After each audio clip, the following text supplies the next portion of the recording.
Hello, everybody, and welcome to It's a Sure Thing, the Conscious Collective community online show that is streaming across 50 different channels on demand on the Binge TV network syndicate, as well as live on a number of Facebook pages and LinkedIn. Thank you so much for joining us tonight.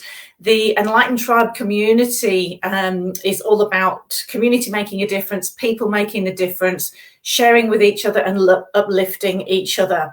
So this online show is our 21st show since we started this season. And tonight it's the last one for 2021. We'll be coming back on Thursday, the 20th of January, with a whole host of amazing new people to have as guests on the show, sharing their passion, sharing their voice, and sharing their joy to uplift humanity and each other. So it's been an absolute pleasure and delight to be doing this show, and I would like to just quickly acknowledge Adair Palmer, who is the producer behind the scenes, and without her this would just not be happening because she troubleshoots everything.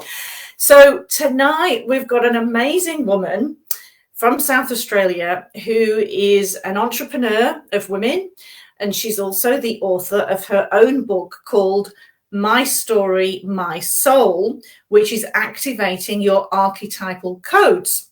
So we're going to be talking a little bit more to this amazing lady who has done some fabulous things in the local community, in the South Australian community. I know she's been a mentor to many, many people. I haven't actually met her personally before tonight, so it gives me great pleasure in welcoming the amazing Elizabeth Alames. How are you, Elizabeth? Hello, Susan. Yeah, it's good to meet you at last. Yeah. It is. Yeah. Yeah. So you've done retreats, women's retreats and events in Australia, Hong Kong and Bali. Yeah. So I've been sort of working with women in that capacity now for probably around 30 years, I think. And started doing retreats here in Adelaide. And then had the pleasure of meeting somebody who did one of the retreats and seminars, and she said, would you like to take this to Hong Kong? So that's sort of what we did. And then, of course, there was a community over there who thought it'd be nice to also come to Bali. So that was in the days when people had promoters, which was pretty good fun, actually. Yeah, that was, it feels like another lifetime ago at the moment. Yeah.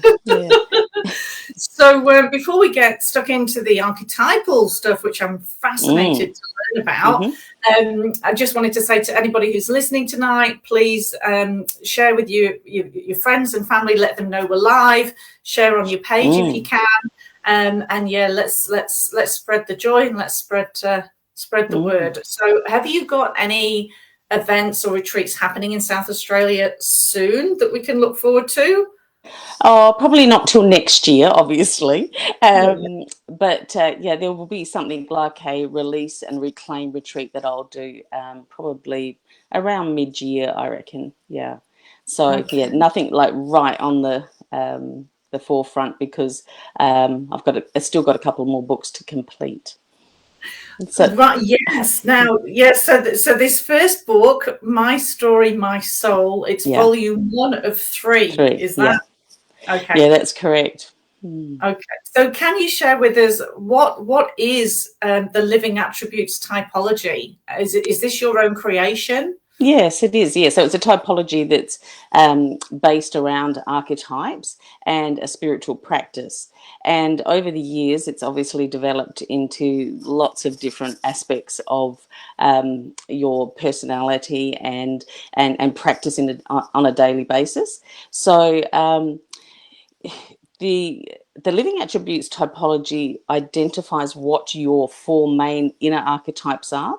And that's in this book, this one, My Story, My Soul. And then the second book goes into how you actually activate that in the world.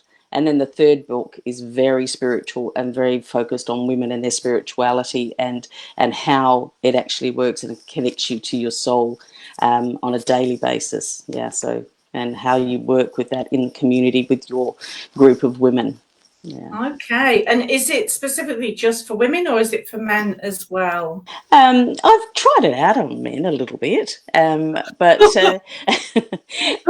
it's usually with women who have done the work and want to know what their husbands or partners' archetypes are. So it's usually around that sort of frame. But yeah, I really do work with women. There's no doubt about that. That's what I've Yeah. always worked with. Yeah. No, that's Yeah, beautiful. as my husband would say, on that, this is a bit naughty, but he said, like it's great, he really does love the work. He said, but it'd probably be about that thick if you did it for men. But you know, they just want the basics, yeah. But that's being a bit naughty, really, isn't it? Yeah. Well, it's just if you could just keep it to 10 things, that would be perfect. 10, Yeah. 10-point checklist for men. If you can condense it to that in one page, Yeah. that'd be brilliant. But it is a go-to book, which is good. Fantastic. And when did you publish the book? How long has it been? In September this year. Oh, Yeah. okay, so quite soon, quite Yeah, recently. it was interesting actually. The book was really ready in its full capacity in last year during interesting shift, and so I started completing it, ready to launch as a book. And then I spoke to some publishers, and they said, "This is not one book. You need to put that into 3 books." So then that became the process of breaking it up. And of course, it's much more digestible. It's a self-help book, so people want to grasp ideas first up, one aspect, and then the next step, and then the next step. But if you were talking about 20, 30 years of working with women at that level, giving it all to somebody all in one go is probably a little bit too much to digest. Yeah. Absolutely. Yeah, no, that's wonderful. And we'll just acknowledge Ros Boundy. Hello, Ros. She's saying good day, Sue and Elizabeth. Hello. Yeah, naughty and true. So you probably yes, know. Yes. Yeah. Mm. Excellent. She's always watching, so thank you. She's a great supporter of this. Lovely. Yeah. So that's great. And so, Elizabeth, can you tell us a little bit about your personal journey, please, and how that's brought you to where you are with being an author? Well, yeah. So working with women at that spiritual level has given me a lot of content to be able to work with. I also studied film for 3 years, and in that time, I learnt a lot about story. So it's story, soul, archetypes, and purpose. That's really my key elements, and for me, they're all connected. Yeah. And so story, I don't sort of see it in the sense, from a marketing point of view, like most people do today, and to use your story. I actually believe that story it's a magical force. It's a force of nature in itself, and that's why it's so valuable to us. And it's charged with archetypal forces. So allowing a story to enter you so that it can actually be used in humanity and live on beyond you is really what I'm really about, and what I teach, and how that's connected to your soul. So when we talk about archetypal codes, they are actually connected to your story, which is the DNA of your soul, and which of course is your purpose. So your story actually is your purpose. Yeah, absolutely. And sometimes we just have to sieve through the forest to get the clarity, don't we? And it can be a lengthy process. If we can fast track that in any way and get the guidance with that, then it's a wonderful thing to do, because we all are very creative beings, and that creativity has been squashed a lot. So so it's great to and do you run workshops around this as well? Yeah. So when somebody has purchased the book, I sort of meet them at their level within the book as well. So we do workshops uh, like a masterclass. I just did a masterclass this month, actually, with people who've been doing the work for quite a while. Actually, there was a few people in the group as well who hadn't. They'd only just got through half of the book. And but obviously in that group setting, it's always really valuable because people learn so much from each other, finding out, oh, so these are your archetypes, and and that's been your experience because of that. And there's a mythos in the front of the book, which is sort of the mythology that I've created around the work, because I really believe that you need a very strong context for things, for content to actually sit in. So, Yeah. so creating the mythos up front was a really stabilizing aspect of the work, so that people can understand, okay, so perhaps we are the shining ones who have come here to support our planet at this point in time. And there's specific things that we can learn from, and while we're here, and to stay awake. So there's a story at the front that sort of talks about that. And Well, I like yeah, that analogy, and I'm going to stick with that yeah, one because that works yeah, for me. yes, Keeps us moving exactly. forward, doesn't it? It keeps us. We've got to find those pillars that keep us moving forward right now. Mm, mm, Otherwise, we can really get bogged down. So, yeah, and that yeah, support mechanism. So you mm, support people through that journey. yeah, And so, yeah. do they buy the book and then read the book first, and then come on I to? recommend that, or at least sort of get into the book, or at least find out what your 4 archetypes are. Um, and it's so many people are used to doing quizzes today and finding out, like they do on Facebook, and go, oh, that's cute. So everybody wants everything like this, but in actual fact, this is like very grounding, very okay. I'm here to do my soul's work and discover my story, and the power within my story.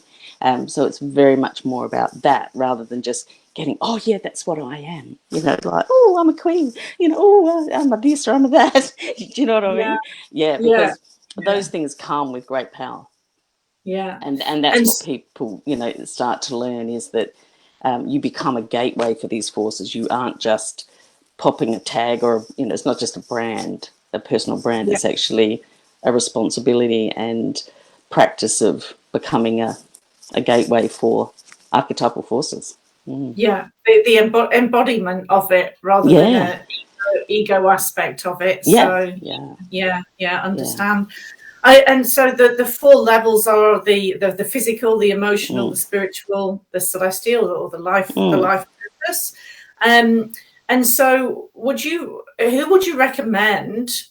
What mm. part of in people's journeys, wherever they are in their life, is there any specific point that they could really benefit from this, or is it just across the board for everybody who wants to get in touch with themselves more? Well, yeah, definitely. It's for people who want to get in touch with their spiritual side. Um, it's definitely about being on purpose. Yeah, number one, that it's if anybody has a longing to find out what that is, this is a great program for that, or a typology for that, because it's to help you connect your story and your soul with your purpose. So that you begin to understand that it's actually all one. Yeah, Um, so I think there's quite a few people today, like right now, that are in that space, um, and because there's things that are going on, as we all know, that make us think, well, what am I doing here now? And I think it is waking a few people up. Even woke me up again. yeah, So absolutely. Yeah, yeah, um, That, like at the front of the book, I sort of talk about that in the introduction. That was like, so I was pretty freaked out about that in the beginning, and just said, well, come on, girl, you know what you're here for. This is you're the purpose queen. So just, and that's because there was no busyness. You see, when it all started happening last year, and then as the busyness dropped, it was like, it just brought me back to knowing that that's what I'm here to do, and completed the And book basically. well, I mean, how Yeah, perfect is that? You know, yeah, you actually were gifted that time, yeah, and you've used it in a beneficial way. And everybody mm, has a choice of how they use it and yeah, what happens with that. So it's fantastic that you're leading the way in that respect, mm, to literally put your life's purpose and your life's work in mm, writing for others. It's like that's your mm, legacy, yeah, to support everyone. So it's yeah. fantastic. And so with your group, and that's obviously online. It's an online group that you have. No, no, That you, this has been with women here. Yeah. okay, So okay, sometimes I do it online, and I probably will do it more online, because now that it's it is a book that can be bought online anywhere. It would be a good idea to start supporting that by having a membership of some sort, with a group of people who want to know more about Living Attributes community and typology. Yeah. yeah, beautiful. Mm. And when you were talking about, you can buy the book online and everything, Adair, the producer of It's a Sure Thing, has Yeah. actually got an Amazon Facebook live Oh show yeah. that she does. So I'm sure she would love to connect with Oh. you separately and help Oh, that promote would. Yeah. on Amazon. Yeah, yeah. So Yeah. she Yeah. speaks to authors. So I just thought I'd Oh, let you thanks. know Yeah, about that. And for yeah. anybody else that's watching or Mm, listening in on the mm, replay as well, that Adair does mm. a regular show about on Amazon. So Oh, if you've got great. a book to sell Mm, or a product to sell, then mm. she can interview you. So it Fantastic. Mm. just keeps getting better and better and better, because we just keep promoting people, and Yeah. that's, I think that's really important right now. We've got this platform that we're able Mm, to access people all over the world. yeah. You're on the online directory, the global online directory that's Mm, growing at a rapid rate now, mm, which is wonderful, because that's a very mm, sacred space to find an authentic mm, well-being practitioner who really comes from the heart. It's a heart-centered business, and all of mm. them are heart-centered businesses. So Yeah. it's a very sacred space. And thank you for joining that directory, so Yeah. people can find all your information on there, and also connect with you via your website and your Facebook page and LinkedIn. Have you got LinkedIn as Yes. well? Yeah. Yeah. And Yeah. Instagram, all the standard, Yes, all the standard. they're all there. All the socials are there. Yeah. Mm. Beautiful. All right, we've got Paula from the Heart Centre Academy of Healing. Hey, ladies. She says, "Hi, Paula. How are you? Oh, Finishing mm, up at the academy for your Christmas break, I believe." So this is the last. This is the mm. last of the first season. We started in August, so it's our 21st show tonight. So we're 21 years young. That feels Yeah. good. Oh dear. Mm. So with regards to the different archetypes, are you able to just share a little bit about Sure.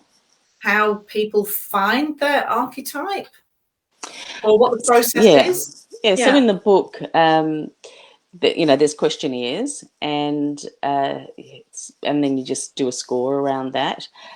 So the higher score obviously is the one that you're more aligned with, and then there's information in there to read as well. So it's a process that you go through yourself as well. You're going, okay, so I've done those scores, and I'm gonna, you have one in the physical, one in the emotional, one in the spiritual, one in the celestial, and then align a few alignment processes in the back of the book as well, to sort of really anchor that into your spirit.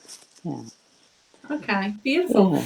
So is it sort of similar to like the Myers-Briggs type Mm. indicator, and a little bit like that in the fact that you do a bit of a survey to work it out what kind of Yeah, so I suppose, yeah, you could sort of say it's a little bit like that, but only a tiny, yeah, tiny bit. yeah. Only a Except, apparently that was Jungian, and it was actually originally quite a spiritual tool, apparently, Yes, and yes, it's just been sort of morphed a bit along the way. But it is a bit like that. It's a typology, so it's yeah, identifying things about yourself that you resonate with, and yeah, and sometimes you can have a couple of scores that are the same, or one very, very close, like 1 point out, and then we refer to that as an adopted archetype, and it's usually one that you've come in with. So if a person believes in past lives, it's connected to that,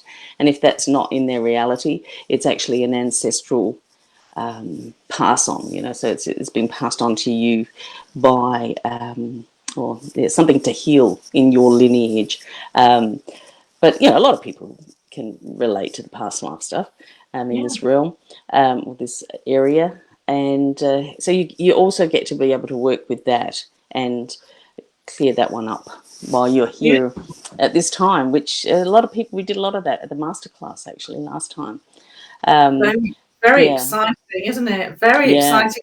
The awareness, all it takes is just 1%, and once you've opened that up, it's like want more. It's so exciting.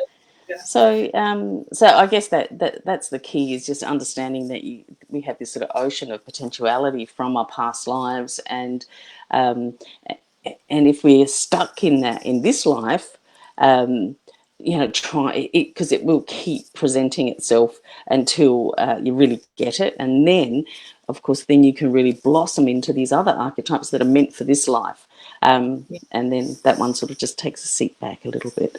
But a lot of people, when they come to the work in the beginning, the adopted one is really quite ramped up, and presenting things in your life that just are very persistent, because each of the archetypes have light and shadow attributes that need to be corrected and transformed.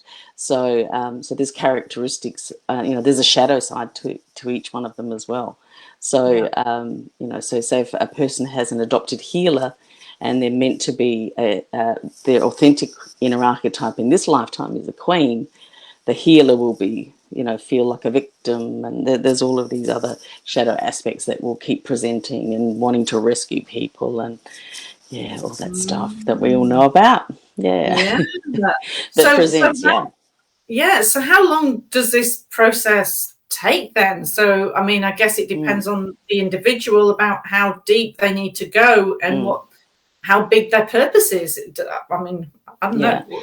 Well, basically what happens is a person identifies what their inner archetypes are, which are connected to their soul in this aspect of the work. And the primary attribute of each of those archetypes, like I'll just give you an example of myself, it's probably easy to explain. So I'm a queen in the physical, and the primary attribute for the queen is strength. And then in the emotional, I'm a visionary, and the primary attribute for that is beauty. And then in the spiritual, I'm a divine child, and the primary attribute for that one is loving. And in the celestial, my higher purpose, I'm an alchemist, and the attribute for that is divinity. So if I just want to really tune into who I am and my purpose, my soul's purpose, and allow things then from the unified field to actually resonate with me, I just need to be strength, and I need to be beauty and be loving and be divinity. Now, in saying that, there's a process of having to, not burn off, but correct and transform things that get in the way, from your past or from circumstances around you. So in order for me to be strength, I have to overcome weakness, and in order to be beauty, I have to overcome what I see as ugliness, and not necessarily just in myself or how people look, but in general what that attribute actually is. Because nature's beauty as well. It's not just glamour, and and the same with loving. You have to overcome resentful in order to be loving, and have to overcome feeling earthbound in order to be divinity. So there's challenges that you have to face owning these archetypes as well. But when you do that, it's that's probably one of the biggest keys, is knowing well that that's my purpose. My purpose is actually to be strength, to be beauty, to be loving, and to be divinity. And how that presents for me is writing books and creating things like that, systems, because that's what alchemists do, and make sure that it's beautiful as well, and just things like that. That, yeah, Yeah, that's a really good explanation. Thank you. That's really helped me to dive in a bit yeah, deeper with that and really yeah, feel it. And it's like your personal vision, yeah. and it Oh, keeps you yeah, centered on yeah, point, doesn't it? Because you just yeah, kind of keep going. What's my vision? What's my yeah, archetype? What is it? yeah, Boom, that's what it is. yeah, Okay, keep on key, yeah, keep on point. That brings yeah, me back. That centers me. I love it. That's the yeah, anchor. yeah. That's great. We'll Mm, have to get one of mm. your books, I think. Yeah, so so it's a valuable tool. It has exercises in there to correct and transform these attributes as well, which is, I still do it all the time, because when you're out in the world, and there's projections that go on, and they may not even be people that you could just be walking through the street, and Yeah. yeah, so energetically there can be projections, and you come home, you go, oh wow, how come I feel so bad? And yeah, so so we sort of talk about doing a bit of muscle testing to find out what it is, and there's a chart in there with all of the attributes, and you test that and find out so I don't know where it's come from, but okay, let's correct and transform it, and that's what you do. Yeah. Beautiful. Okay. Mm. So living attributes, my story, my soul, activating your archetypal codes Yeah. is the book, is your website, is who you are. You are queen, absolutely. You are beautiful, you are strong, and you are making a difference in the world. So, Elizabeth, thank you so very much Thank for you, joining Sue. us. Yeah, it's been an absolute pleasure. We'll just briefly go to ask if anybody's got any Mm. questions to ask Elizabeth before we say Happy Christmas. Mm. Oh, we must have done a good job. So, no questions. Well, thank you, ladies, for listening. And thank you to everybody for watching. And have a fantastic Christmas. And Yes, you too, Sue. Yeah. celebrations for 2022. What a magnificent year ahead. Thank you. Okay. Thank you. Bye. Namaste. Bye. Bye.